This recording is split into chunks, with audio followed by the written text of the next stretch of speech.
Kita lanjutkan ayat 7 surat Al-Munafikun, surat 63 ayat 7 sampai ayat 11. Kalau kurang musafnya ada di belakang itu. Iya. Agak cepat karena jam 6 punya jadwal di Masjid Kabunan. Hari Minggu hari penuh kegiatan. Maka bagi-bagi waktu.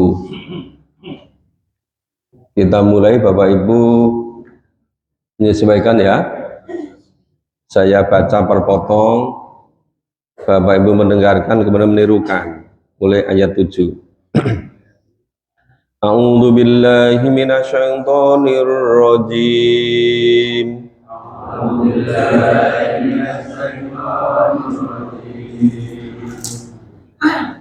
Humul ladzina yaquluna la tunfiqu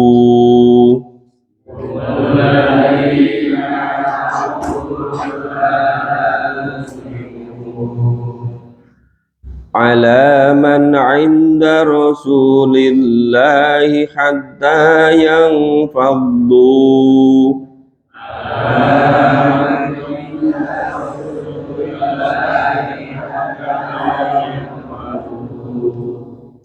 walillahi khazainus samawati wal ardh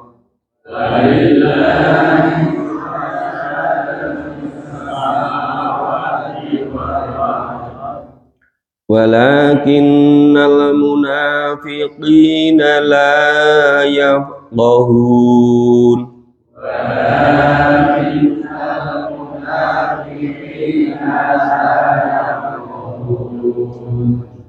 yaquluna la irja'na ilal madinah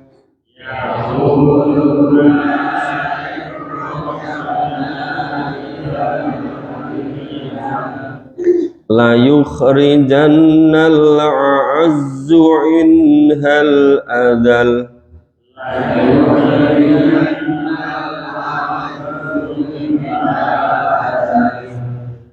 walillahil izzatu wa lirasulihi wa lil mu'minin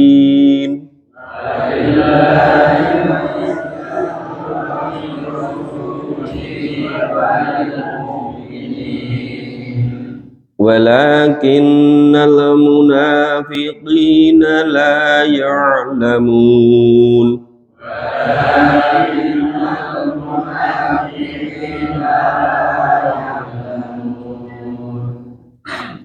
ya ayyuhalladzina amanu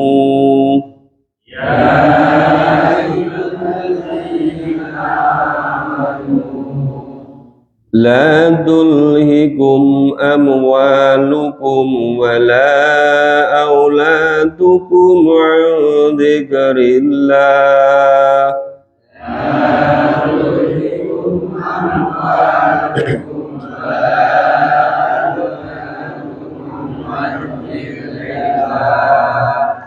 wa man yaf'al dzalika fa ulaika humul khasirun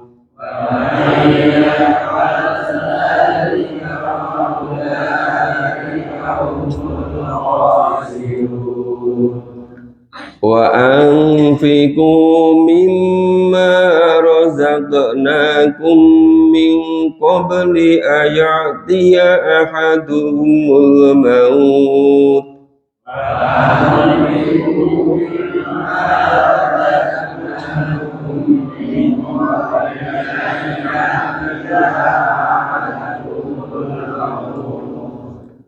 fayaqula rabbi laula akhartani ila ajalin qarib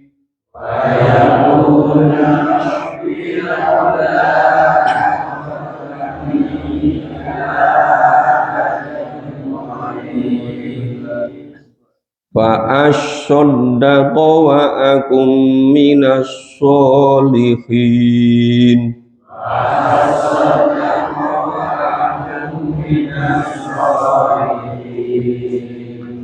Walan yu'akhirallahu nafsan idza jaa ajaluha.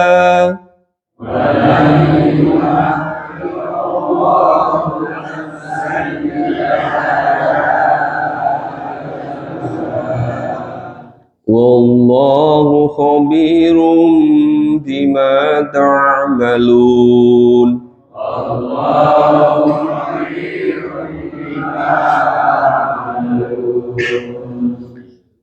Jadi ayat 7, ayat 8 itu Waalaikumsalam. beri sekuna. Waduh, luar biasa ini. Alhamdulillahirobbilalamin. Ya. Ya. Mohon kursinya. Ya. Oke, saya lanjutkan ayat 7, ayat 8 sampai terakhir itu masih Allah mendidik Nabi dan para sahabat untuk menjelaskan seperti apa kondisi, situasi, keinginan orang-orang munafik. Jadi yang ayat 7, humul ladzina yaquluna la tunfiqu. Mereka orang-orang munafik itu sama mengatakan la tunfiqu ala man inda rasuli hatta yang fadu. Nah, orang-orang Ansor itu sama mengatakan pada orang-orang Muhajirin supaya orang-orang Muhajirin itu tidak usah diberi barang-barang ya terkait dengan barang-barang belanjaan segala kebutuhan, udah nggak usah diberi saja. Supaya apa? Hatta yang fadu, supaya mereka itu meninggalkan Rasulullah. Jadi berkeinginan untuk memisahkan antara para sahabat Ansor, sahabat Muhajirin dengan Rasulullah. Itu orang-orang munafikin Ansor sama mengatakan, dah pokoknya orang-orang Muhajirin itu nggak usah diberi barang-barang belanjaan, nggak usah diberi kebutuhan, biar mereka nanti sampai pisah dari Rasulullah.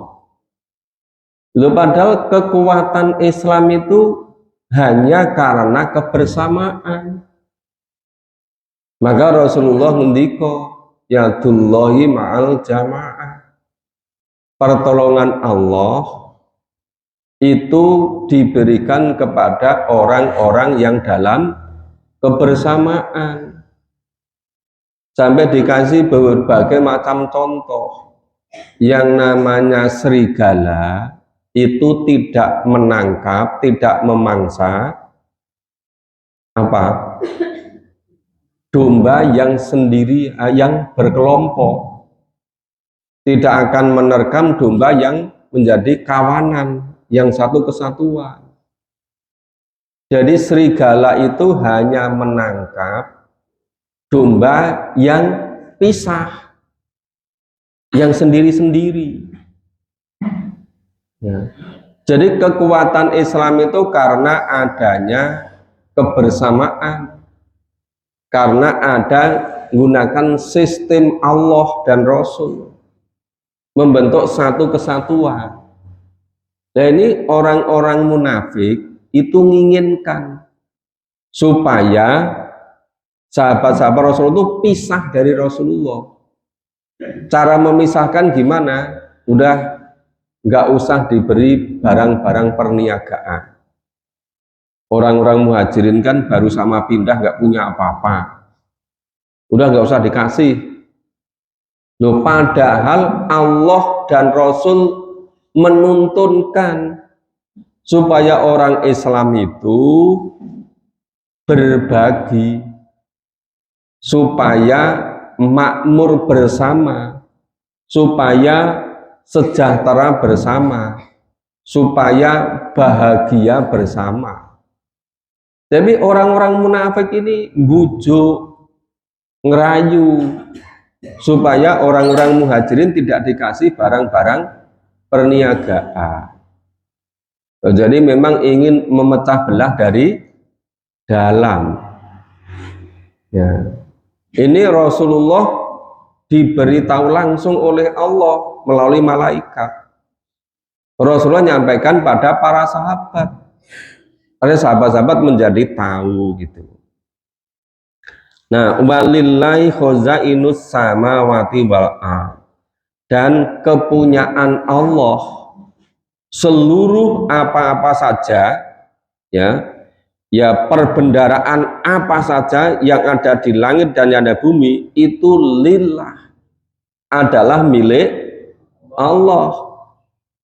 Jadi ketahuilah bahwa seluruh yang ada di langit dan di bumi ini adalah milik Allah. Nah, maka disebut situ walillahi khazainus samawati wal ardh. Nah, dan ketahuilah bahwa seluruh yang ada di langit dan yang bumi adalah milik Allah. Cuma masalahnya walakinal munafiqina la yafqahun. Tetapi orang-orang munafik itu sama sekali tidak memahami, sama sekali tidak mengetahui, la yafqahun. Makanya orang-orang munafik itu memiliki berbagai macam keinginan, yang keinginan-keinginan itu semata-mata masalah duniawi. Kemudian ketika keinginan mereka merasa nggak terpenuhi, mereka ngojok-ngojoki orang mukmin untuk meninggalkan Rasulullah. Jadi setelah mulai ada berbagai macam peperangan, itu mulai ada harta ghanimah, ada rampasan perang, bahkan ada yang diperoleh melalui tanpa peperangan yang namanya fai. Nah, mereka menginginkan itu, materi itu, mereka ingin sudah dapat pengaruh. Jadi mereka bersama orang-orang beriman itu hanya menginginkan duniawi. Begitu keinginan mereka tidak terpenuhi, mereka sama sakit hati. Kemudian berusaha memisahkan orang-orang mukmin dari Rasulullah. Nah, maka salah satu caranya, ya, orang-orang Ansor itu dibujuk, diberitahu ini supaya orang-orang muhajirin nggak usah diberi barang-barang perniagaan, nggak usah dikasih apa-apa, nganti do ninggal ke Rasulullah. Nah, Rasulullah diberitahu oleh Allah, ketahuilah bahwa sesungguhnya seluruh yang ada di langit yang di bumi itu adalah milik Allah. Ya tentu Allah akan ngasihkan kepada orang-orang akan.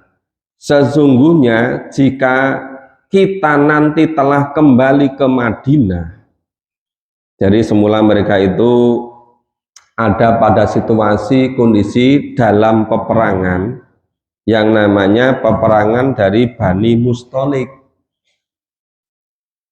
Nah, dalam keadaan peperangan merangi Bani Mustalik, karena mereka sama mengatakan, nah, la yukhrijannal a'azzu minhal adal. Nah, benar-benar orang yang kuat nanti akan mengusir orang-orang yang lemah.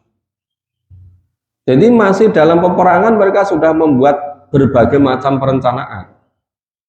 Wis enggone wis mulih, wis bali mulih yang Madinah. Engko orang-orang yang kuat itu supaya ngusir orang yang lemah, diusir dari kampung halamannya, diusir dari Madinah. Loh, padahal Allah dan Rasul itu betul-betul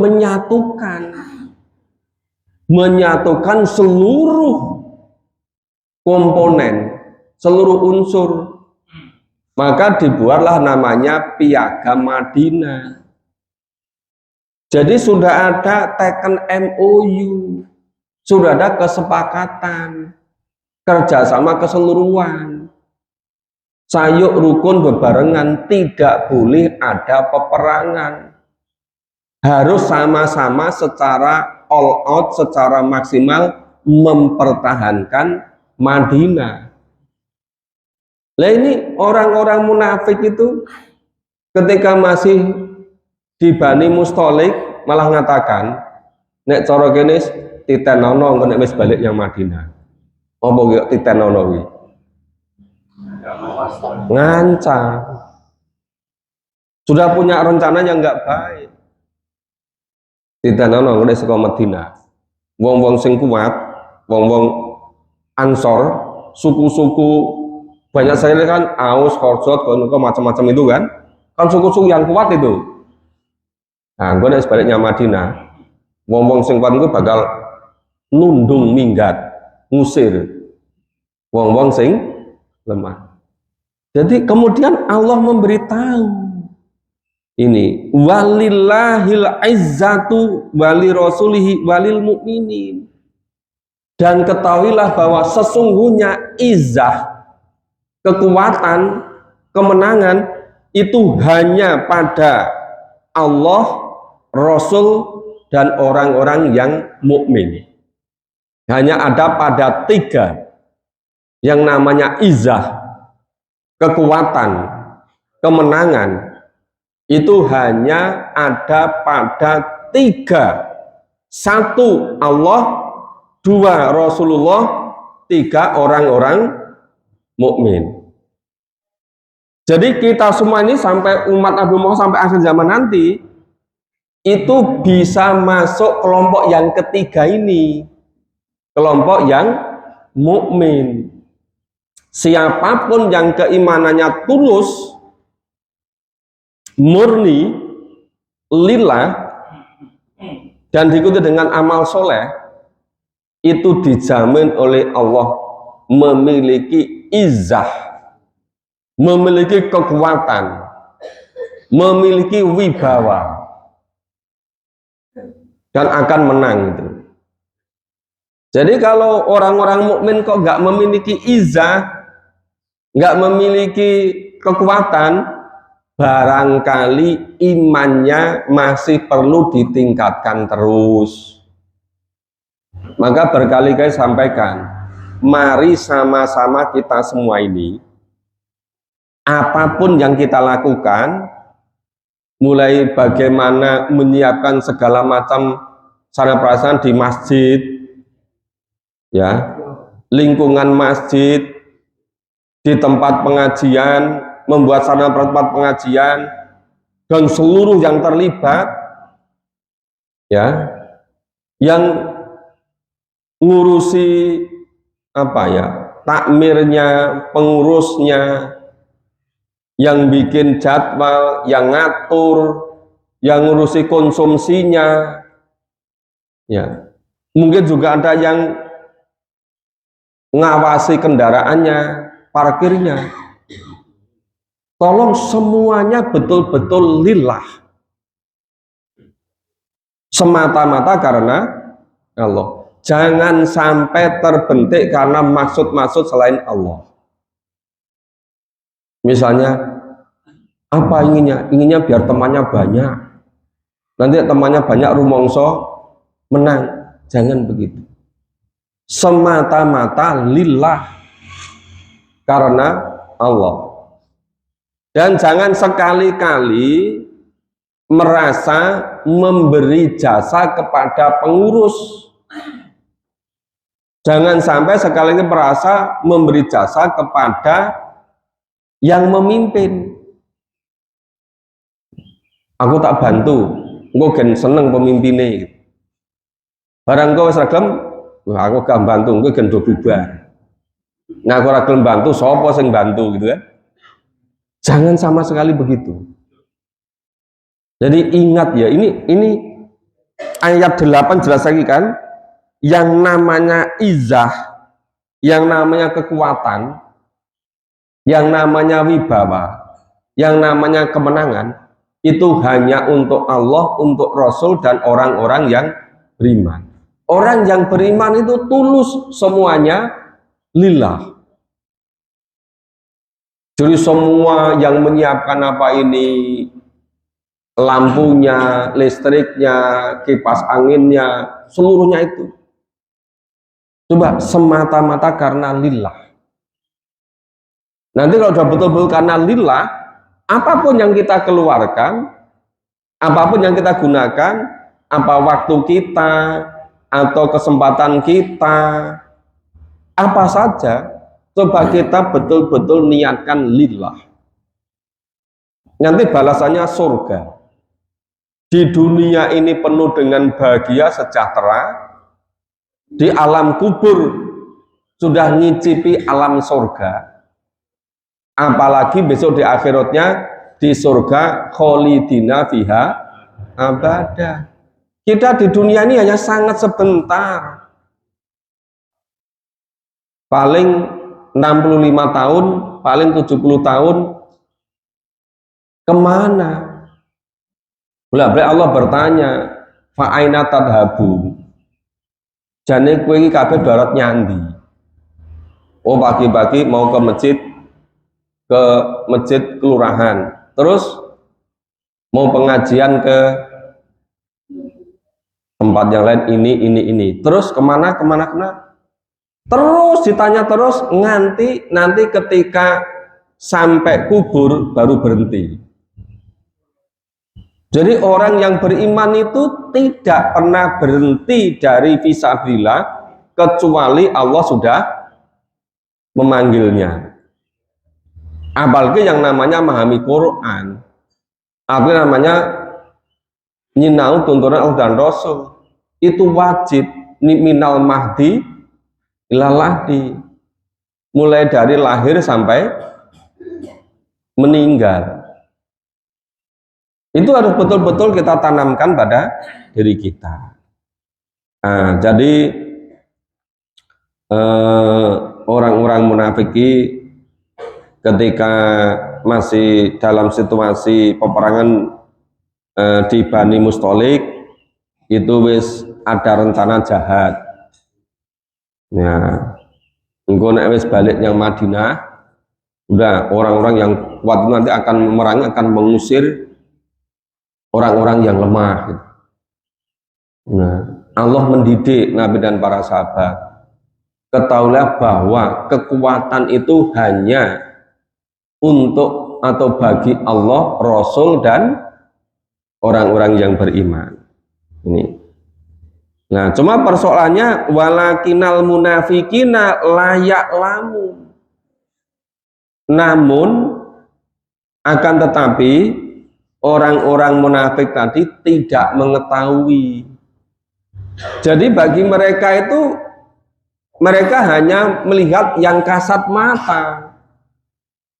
Rumongso sing mereka itu dari kalangan Ansor.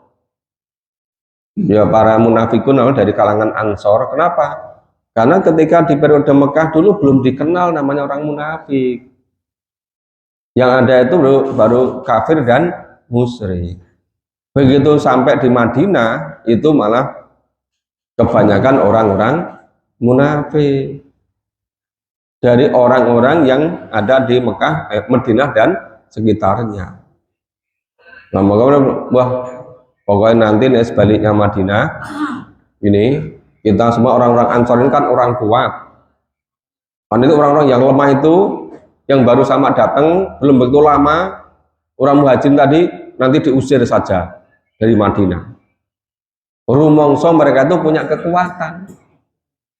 Bahwa sesungguhnya kekuatan itu hanya bagi Allah, Rasul, dan orang-orang yang beriman. Cuma orang-orang munafik itu layak lamun. tidak mengetahui. Oke, ayat 9. Ya ayyuhalladzina amanu, jadi ini khusus orang-orang yang beriman yang diseru. Ya.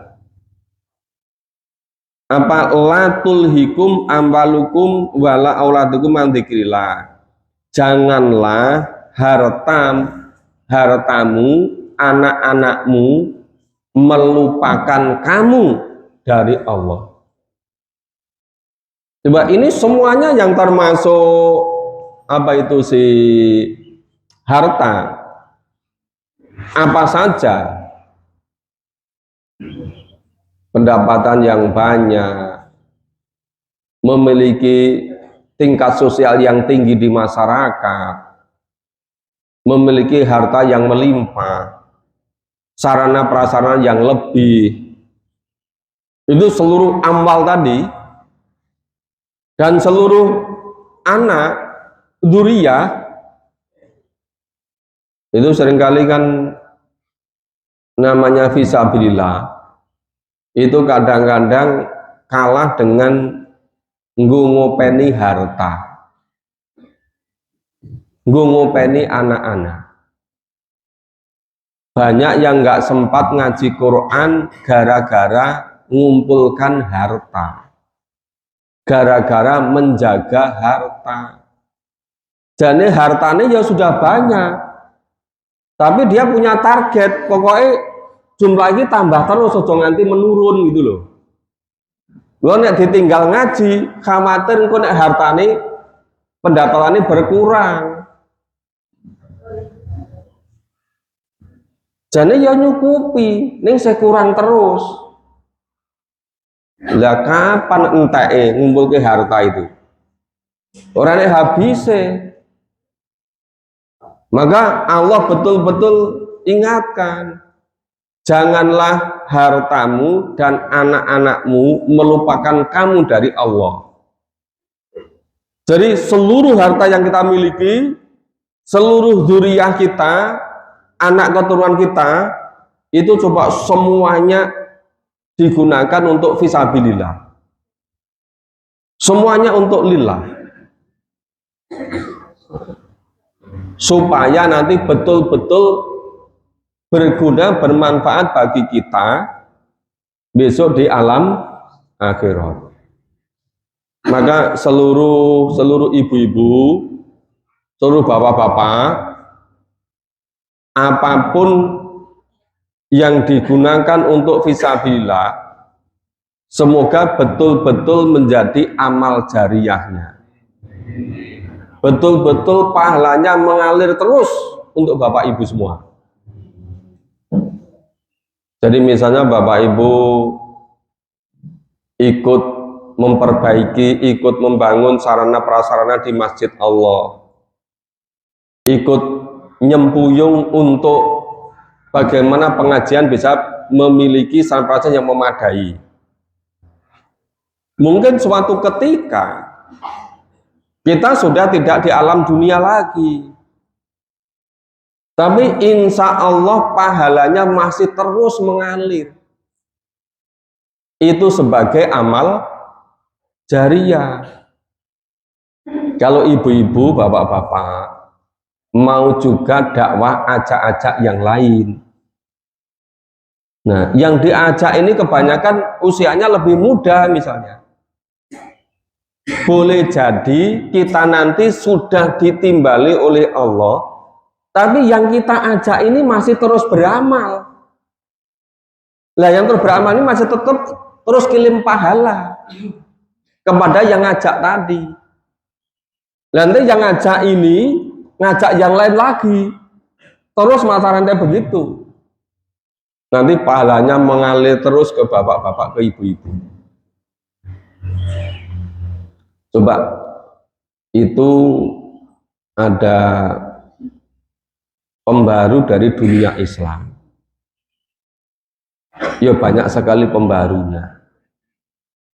Jadi misalnya salah satunya, taruh Imam Al-Ghazali. Itu seluruh waktunya, tenaganya dipakai untuk mendidik umat. dipakai untuk dakwah. Ya, ini dia dulu itu orang yang paling hebat, namanya di madrasah Nidhomiyah. Orang yang paling hebat di madrasah Nidhomiyah. Kedalaman ilmunya, kepakarannya. Terus dia nulis berbagai macam kitab. Nah, walaupun usianya mungkin hanya 50 tahun, 53 tahun, tapi sudah hampir ribuan tahun itu dia dapat kiriman pahala terus. Kenapa?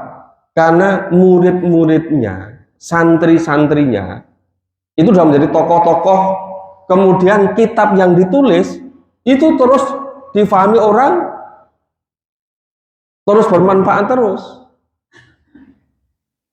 Itu pembaru kita itu luar biasa hebatnya. Misalnya namanya Imam An-Nawawi. Itu nulis kitab juga hebat-hebat sekali. Salah satunya misalnya kitab Riyadhus Sholihin. Kan banyak dipakai di mana-mana kan itu kan? Loh. Imam Nawawi itu usianya nggak lama. Mungkin hanya 45 tahun. Tetapi itu nanti bisa beribu-ribu tahun. Orang yang berhasil dia fahamkan melalui dakwah beliau, baik dakwah lisan dulu maupun dalam kitab-kitabnya, itu terus kirim pahala sama Imam An-Nawawi. Coba bisa nggak masing-masing kita menyadari hidup kita di dunia ini nggak lama lagi. Ayolah sama-sama kita itu menggunakan apapun yang ada pada kita untuk fisabilillah, supaya nanti menjadi amal jariyah. Ketika kita sudah meninggal, sudah tidak bisa lagi punya waktu beramal, tapi pahala masih terus mengalir pada kita. Nah itu makanya itu disebutkan. Itu nanti yang di ayat 10 ya. Tadi ayat 9 tadi Allah mengingatkan pada Nabi, para sahabat dan seluruh orang-orang yang mukmin. Dan janganlah harta-hartamu dan anak-anakmu melupakan kamu dari Allah. Wa may yahmal dzalika, barang siapa yang melakukan itu, artinya harta dan anak bisa melupakan. Lalu sekarang itu banyak kok mau ngaji Quran ada ngobel engko sing ngomong putune sopo. Ya. Loh, kok lebih senang kepada cucunya daripada fisabilillah itu loh. Nek dhisik jare ngopeni anak. Bareng anake wis gedhe ndek putu genti ngopeni putune. Somben putune wis gede-gede dhewe anak meneh ngopeni buyute. Lah terus fisabilillah kapan itu loh? Iya kan? Nah, maka barang siapa yang melakukan itu, faulaikal humul khosirun. Mereka itu orang-orang yang rugi. Ketoke untung itu kan. Pagi-pagi yang lain masih belajar Quran, ini sudah bekerja di sawah, sudah bekerja di pasar, sudah berangkat ke bandara, merasa mengumpulkan harta banyak. Tapi kalau itu melupakan Allah, Allah berfirman, faulaika humul khosirun. Itu termasuk orang-orang yang rugi, kecuali semuanya tadi diniatkan lillah, dalam rangka untuk menghambakan diri pada Allah. Wa anfiqu mimma razaqnakum, dan infakkanlah, belanjakanlah mimma razaqnakum, apapun yang Allah berikan pada kamu, yang berikan pada kita apa? Seluruh yang ada pada kita, badan kita, indera kita, penglihatan kita, telinga kita, kecerdasan kita, kaki kita, tangan kita, waktu kita sehari semalam 24 jam, kemampuan kita, keahlian kita, kesehatan kita, kesempatan kita, materi kita. Allah meminjami kita rumah, ada kendaraan, ya, ada berbagai macam kekayaan. Itu Allah perintahkan, wa anfiqu mimma razaqakum min qabli ayat ya'khudhul maut, sebelum datangnya maut, sebelum datangnya sakaratul maut. Ya kapan? Ya sekarang ini, ketika kita masih sangat membutuhkan dunia ini. Maka kalau dapat amanah, jangan sampai ditunda-tunda. Seharusnya segera diinfakkan, seharusnya digunakan untuk fisabilillah. Ini seharusnya segera diwakafkan. Mumpung kita masih sangat membutuhkan pada materi itu, segera diserahkan pada Allah. Kalau nanti kita sudah nggak membutuhkan, Allah juga nggak butuh. Iya kan? Jadi apa yang paling kita senangi, yang sedang kita butuhkan itu. Bapak Ibu senang duit enggak?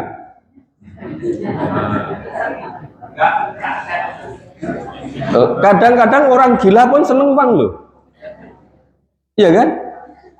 Nah itu yang disenangi itu gunakan fisabilillah gitu loh. Nah, jadi min qabli ayat ya'khudhul maut, sebelum datangnya maut. Tapi sama mengatakan apa? Fayaqula Rabbil la akhortani ila jalin qarib. Ya Allah, mbok saya ini matinya ditunda dulu. Apa? Itu ada rencana mau mewakafkan tanah neng kidul desa Rung Sido. Arep makame tanah sing neng lor desa Rung Sido diwakafke. Mbok nggih ngurus wektune barangkali setengah tahun cukup, minta diperpanjang umurnya setengah tahun lagi. Nah coba gitu. Ini ketika sudah datang maut baru sadar. Ternyata ini belum gitu kan? Nah, terus Allah ngendika gimana? Nah, tadi masih mengatakan kenapa minta ditunda kematian supaya bisa fa'asodako ma'akum minas solihin, supaya saya bisa sodakoh dan termasuk orang-orang yang soleh. Wis diwai umur 70 tahun kok kurang suwe gue beramal, diwai umur 50 tahun kok kurang lama gue beramal, 60 tahun kurang lama, 80 tahun kurang lama. Diperintahkan untuk infak, membelakangkan di jalan Allah, nggak mau melakukan.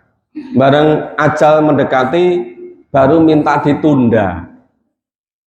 Ditunda datangnya malaikat maut. Mau apa? Mau sodakoh, biar termasuk orang-orang yang soleh. Ya. Tapi Allah jawabnya gimana?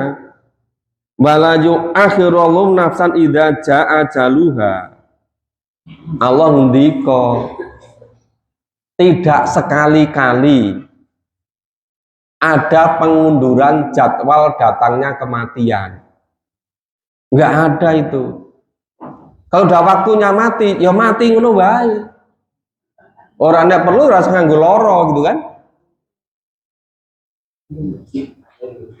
Gimana di dunia sudah dikasih berbagai macam peringatan, nggak sadar-sadar. Balang sudah mau datang minta diperpanjang umurnya di dunia, akan sodakoh biar termasuk orang-orang yang soleh. Allah jawab sekali-kali tidak bisa. Kalau sudah datang ajal, nggak bisa ditunda sesaat pun, nggak pernah bisa. Nah, maka wallahu khabirum bima ta'malu, dan Allah itu Maha mengetahui apapun yang kamu kerjakan. Nah, makanya ini kan betul-betul gini ya, Allah itu bagaimana mendidik Nabi dan para sahabat sejelas-jelas mungkin. Nah, selama kita itu memahami Quran, kita ikut juga menjadi faham, menjadi jelas. Nah, kalau sahabat-sahabat yang ketika di Madinah itu sebagian besar masuk Islamnya itu baru saja. Ya, itu kira-kira berapa tahun Rasulullah menjelang wafat. Ya, terutama ketika sudah Fathul Makkah. Itu berbondong-bondong, beribu-ribu semuanya masuk Islam. Nah, belum begitu terlibat secara intens bersama Rasulullah, bersama orang mukmin, Rasulullah sudah wafat. Nah, wong-wong munafik ini nganggep rumongsone infak, zakat, sedekah kuwi kanggo Rasulullah. Nah, Rasulullah wis wafat, rumangsane wis rampung. Banyak kemudian diantara mereka tidak mau lagi membayar zakat.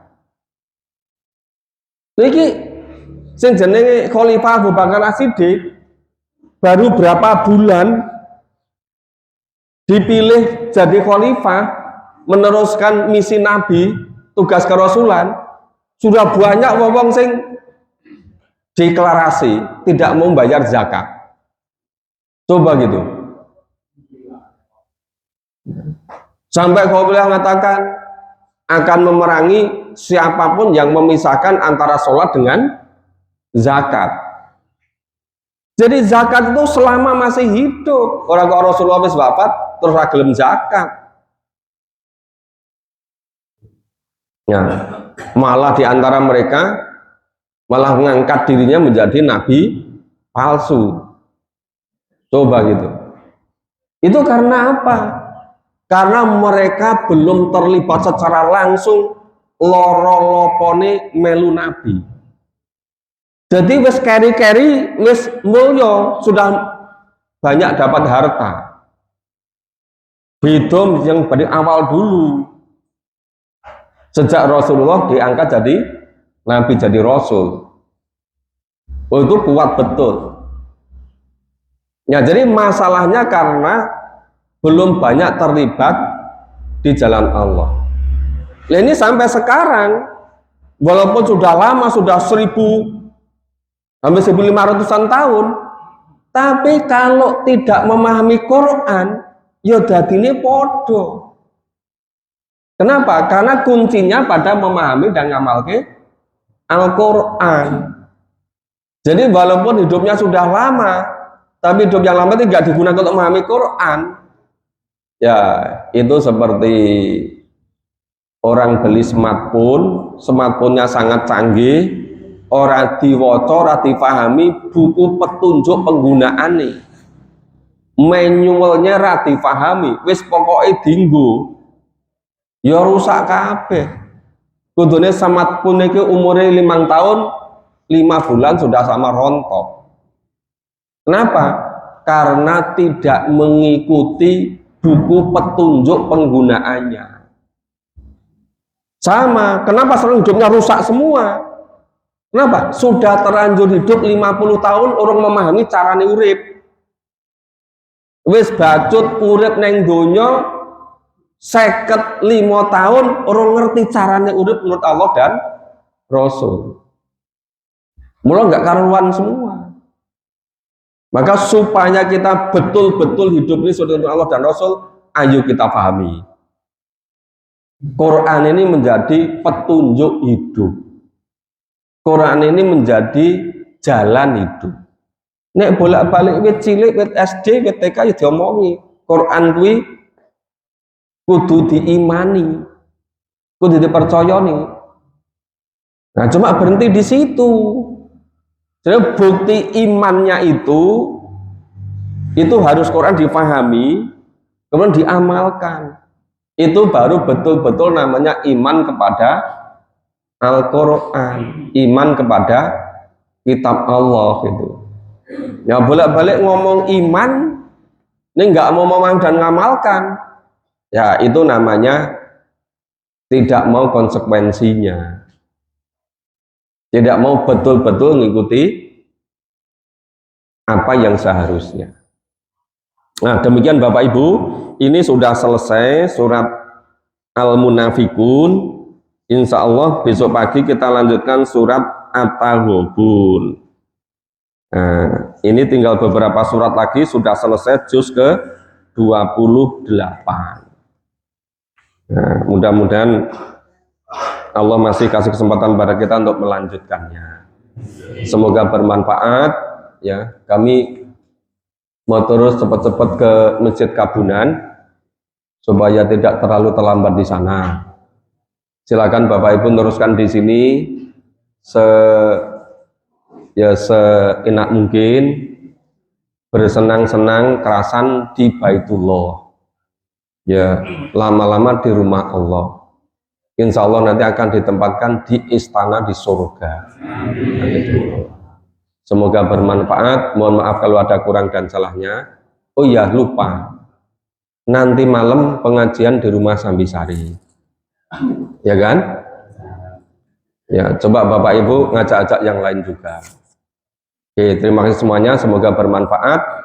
Kita akhiri bersama dengan baca hamdalah dan doa kafaratul majelis. Alhamdulillahirabbil alamin. Subhanallah wa bihamdika asyhadu an la ilaha illa anta astaghfiruka wa atubu ilaik. Assalamualaikum warahmatullahi wabarakatuh.